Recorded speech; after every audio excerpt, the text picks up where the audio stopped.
After curing the first layer, we continue in the same way.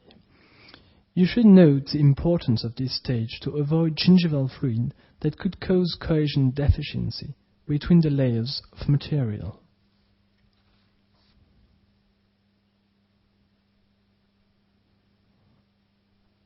You can already appreciate the appearance of the shades on the two premolars that perfectly match the shade of the crowns.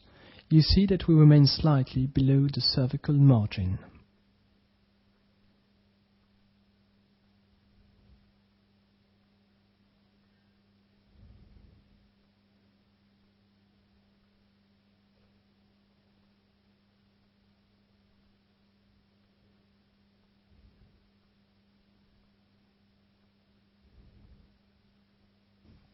A final layer enables us to slightly accentuate the cervical convexity to allow better and non-traumatic brushing, and therefore avoiding further root surface abrasion.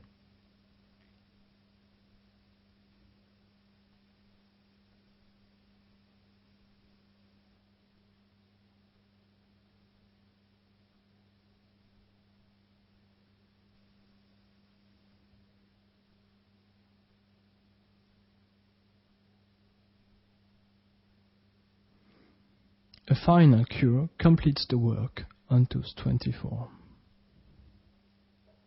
Shade A35 is now selected to reconstruct the canine.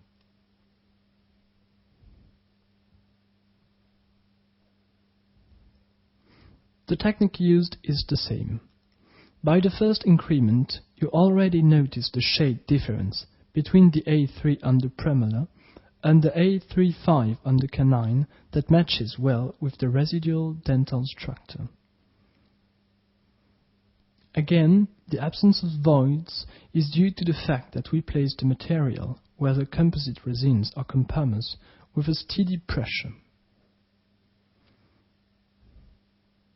It is vital to avoid spreading these resin materials, since this would inevitably cause air inclusion within the structure of the filling materials that could then appear during the polishing stage. A final layer completes the filling of this canine.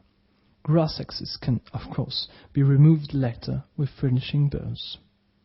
It is always important for the anatomy of this type of filling to reconstruct the convexity in both mesiovestibular and occlusocervical directions.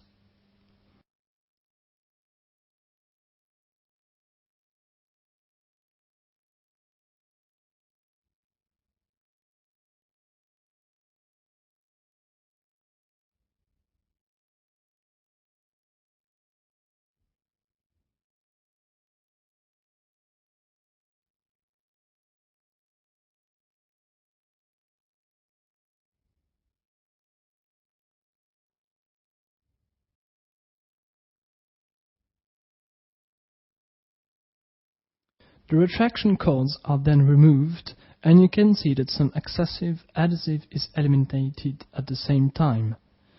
Some gingival bleeding occurs when the cords are taken away.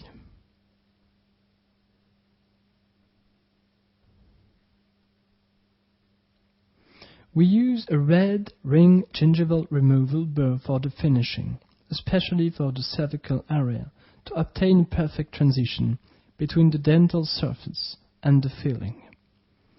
In this type of filling, it is important to use a burr mounted on a red ring contra-angle handpiece in order to have better control of the instrument when we use it under the soft tissue. The use of a turbine here would not give us enough precision because of the speed and the weak pressure exerted on the instrument.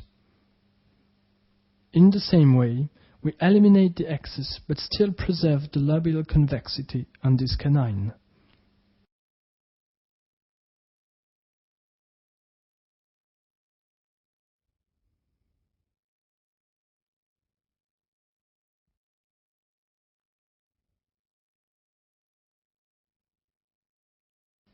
Using a 17 probe, we will now fill some undercuts in the cervical area.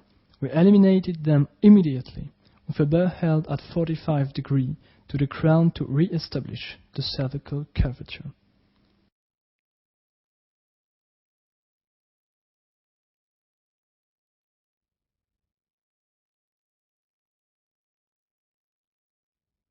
With a periodontal carrot, we now eliminate remaining excess of material and check the final adaptation of the filling to the cavity.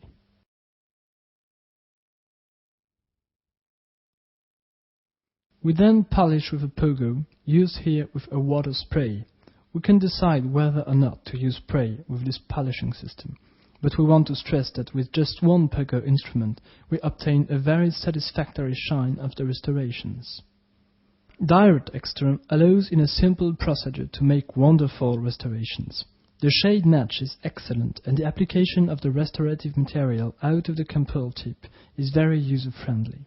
The smooth and non-sticky consistency of this material makes it very easy to adapt to the anatomical situation.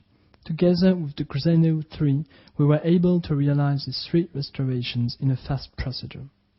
A fortnight later, we received the restoration. Here is a view of all the fillings with a healed periodontium and a completely satisfactory cosmetic result on all 3 fillings.